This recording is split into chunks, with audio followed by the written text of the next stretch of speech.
युवाओं को शिक्षा पूरी होते ही स्किल इंडिया के अंतर्गत अप्रेंटिस करवाई जाएगी और 1 लाख रुपए दिए जाएंगे। सभी गरीब परिवारों की बुजुर्ग महिला को,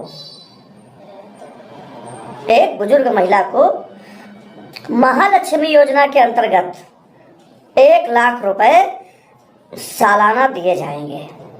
यह किसान न्याय की गारंटी की है, जिसके अंतर्गत कर्ज माफी और एमएसपी की गारंटी दी जाएगी। प्रतिदिन न्यूनतम मजदूरी 400 रुपए की घोषणा की गई है और जिसमें मनरेगा मजदूर भी शामिल हैं। सामाजिक आर्थिक असमानता को समाप्त करने के लिए जातीय जनगणना होगी, जिससे सभी जातियों के जो भी गरीब लोग हैं उनके बारे में जानकारी हो और उन्हें चिन्हित किया जा सके और लाभ पहुंचाया जा सके। देश भर में 25 लाख तक का इलाज, निःशुल्क इलाज, कैशलेस बीमा योजना लागू की जाएगी। साथियों नमस्कार, हलचल न्यूज से मैं राजेश सिंह।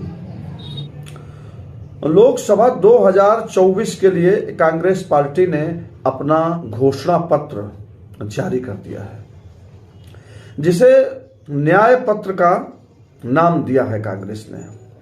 इसमें 25 वादे और 5 गारंटियों की बात की गई है। आज मैं आपको 5 गारंटियों के बारे में और उसकी कुछ ऐसी खास घोषणाओं के बारे में बताएंगे जो सीधे तौर पर आम आदमी के जीवन के साथ जुड़ी हैं और जीवन को प्रभावित करेंगी। सभी के जीवन में खुशहाली और समृद्धता के प्रतिबद्धता की इसमें गारंटी होगी। पहली गारंटी है युवा न्याय,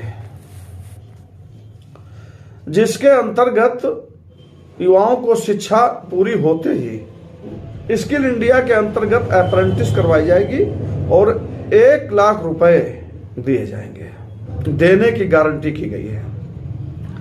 दूसरा है नारी न्याय। इसके अंतर्गत सभी गरीब परिवारों की बुजुर्ग महिला को, एक बुजुर्ग महिला को महालक्ष्मी योजना के अंतर्गत 1 लाख रुपए सालाना दिए जाएंगे, जिससे उनके अंदर आत्मसम्मान और बढ़ेगा। नंबर 3 पर है किसान न्याय। आप लोगों ने देखा किसानों का आंदोलन देश भर में सबसे ज्यादा चर्चित आंदोलनों में शायद किसान आंदोलन ही रहा और उनकी जो मांगे थी उन पर भी सरकार ने कोई ध्यान नहीं दिया। तो उसको लेकर के कांग्रेस ने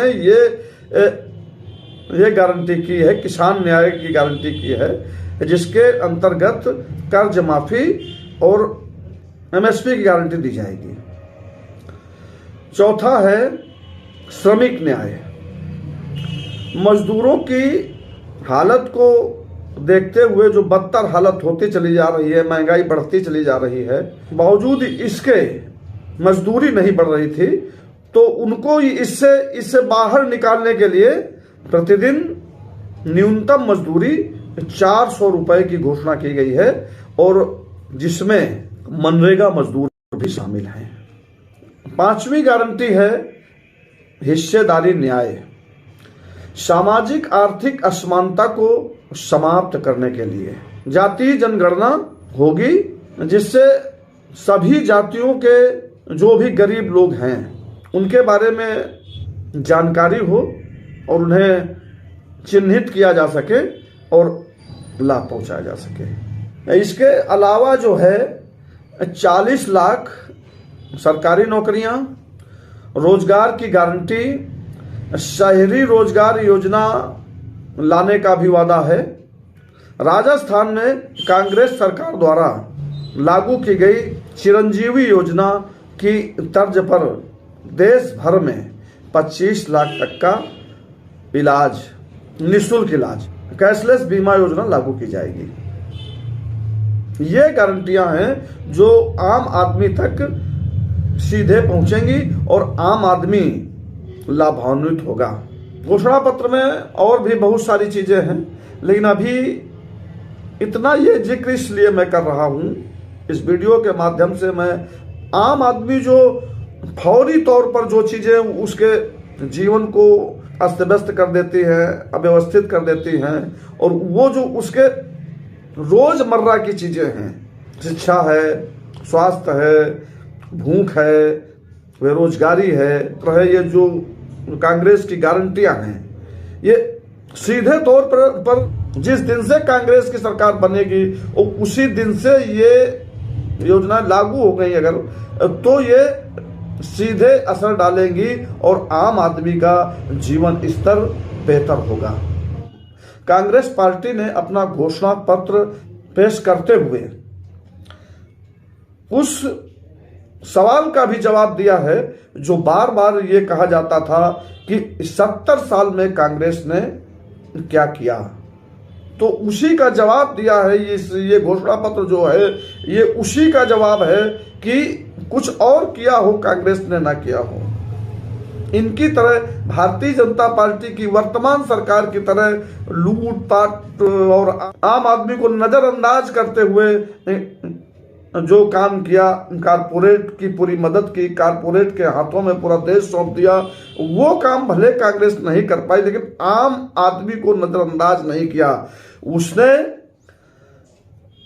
ये साबित किया कि 70 सालों में कांग्रेस पार्टी ने देश के आम आदमी की धड़कन को समझने का काम किया है। कांग्रेस पार्टी इस देश के आम आदमी की नब्ज पहचानती है, और जो कुछ बचा था, जो कुछ ये कांग्रेस जो कुछ नहीं समझ पा रही थी, उसको राहुल गांधी ने भारत जोड़ो यात्रा और न्याय यात्रा के दौरान देश की धरती को मथते हुए उसको भी जान लिया, और उन दोनों यात्राओं से जो कुछ निकल के आया वही इस घोषणा पत्र में शायद। तो ये वीडियो जो मैंने बनाया है ये अधिक से अधिक आप लोग शेयर करें, सब्सक्राइब करें, जिससे अधिक से अधिक लोगों तक जानकारी पहुंचे। और ये हमारे देश का शायद दुर्भाग्य है, ये एक बहुत बड़ी शायद कमी है इस देश के, हमारे देश के आम आदमी की, नागरिकों की, मतदाताओं की, कि वोट देते समय वो ये नहीं देखते घोषणा पत्र कौन क्या वायदा कर रहा है, कौन कुछ नहीं है। अब मैं ज़्यादा नहीं कहूँगा कि यानी कैसे बिक जाता है वोट, क्या होता है, और धर्म के नाम पर, जाति के नाम पर, क्षेत्र के नाम पर जिस तरह वोटिंग की जाती है, जिस तरह मतदान किया जाता है, ये एक बहुत गलत परंपरा है। और इसीलिए हम अक्सर बहुत गलत लोगों को अपना सांसद विधायक बना लेते हैं, चुन लेते हैं, जिसका खामियाजा पूरे 5 साल भुगतते हैं। और अब की बार तो शायद जो गलती हम लोगों ने पिछले 2 बार से की है तो वो तो बहुत खतरनाक है। हमारी आज़ादी, संविधान, लोकतंत्र, खेत खलिहान, जंगल, झीलें, पहाड़, और देखा जाए सब कुछ खतरे में पड़ गया। ये इसीलिए हुआ है क्योंकि हम लोग किसी के बारे में कोई जानकारी नहीं हासिल करना चाहते हैं, किसी भी पार्टी के अंदर क्या चल रहा है, क्या विचारधारा है उसकी, ये नहीं जानना चाहते हैं, और कैसा उम्मीदवार हमारे यहाँ है ये नहीं जानना चाहते हैं। अपराधियों को चुन लेते हैं या किसी को ऐसे ही बस वोट कर देते हैं। तो ये जानना बहुत जरूरी है कि हम किसको वोट दे रहे हैं और उसने क्या वायदा किया है। और एक चीज और है कि पिछले 70 सालों का कांग्रेस पार्टी का इतिहास रहा है कि जो कहा है उन्होंने वो किया है। और अब राहुल गांधी जिस तरह से उभर कर, निकल कर, निखर कर बाहर आए हैं और जिस संजीदगी के साथ और बड़ी गंभीरता के साथ देश के साथ, आम आदमी के साथ आम आदमी के लिए, देश के लिए लड़ाई लड़ रहे हैं, वो बहुत महत्वपूर्ण है। और उससे एक चीज कि उनकी जो जननायक वाली छवि है, तो ये जो भी गारंटियां कांग्रेस पार्टी ने दी है, घोषणा पत्र में शामिल की है, जो वो अवश्य ही पूरी होंगी। तो आप लोग ये वीडियो देखें और अधिक से अधिक लोगों तक वीडियो पहुंचाएं, जिससे जानकारी हो लोगों की कि हम क्यों कांग्रेस पार्टी को वोट दें। एक चीज आप लोग और जान लीजिए कि ये लड़ाई जो है सीधे भारतीय जनता पार्टी और भारतीय राष्ट्रीय कांग्रेस के बीच है। कांग्रेस पार्टी ही एक अकेली ऐसी पार्टी है जो भारतीय जनता पार्टी के साथ टकराहट में है, और राहुल गांधी अकेले नेता हैं जो पूरे 10 वर्ष तक भारतीय जनता पार्टी की तानाशाही, फांसीवादी नीतियों का खुला विरोध करते रहे, और इनकी एक एक नीति पर, इनके एक एक फैसले पर राहुल गांधी ने बराबर सवाल उठाए।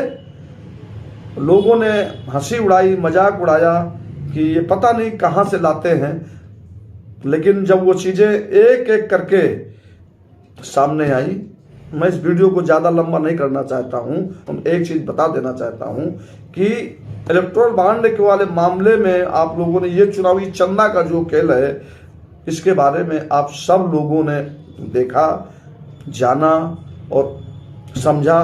एक इतना बड़ा भ्रष्टाचार आपके साथ हुआ, देश में हुआ है, जो इनकी ही पार्टी की मंत्री, बड़ी मंत्री, वित्त मंत्री निर्मला सीतारमण जी के पति के शब्दों में अगर कहा जाए तो ये हिंदुस्तान का ही नहीं, भारत का ही नहीं, ये पूरे विश्व का सबसे बड़ा घोटाला है। और वो एक जो, और वो पति जो इनके हैं वो एक अर्थशास्त्री है, वित्तशास्त्री है, और बहुत काबिल आदमी हैं, और उन्होंने इस पर बड़े सवाल उठाए हैं। और एक बात और भी उन्होंने कही है कि अगर अब की बार भारतीय जनता पार्टी सत्ता में आती है, मोदी प्रधानमंत्री बनते हैं, तो फिर आगे इस देश में कोई चुनाव नहीं होगा। तो आज के लिए बस इतना ही, आगे फिर कोई नई चर्चा लेकर आपके सामने हाजिर होंगे। धन्यवाद।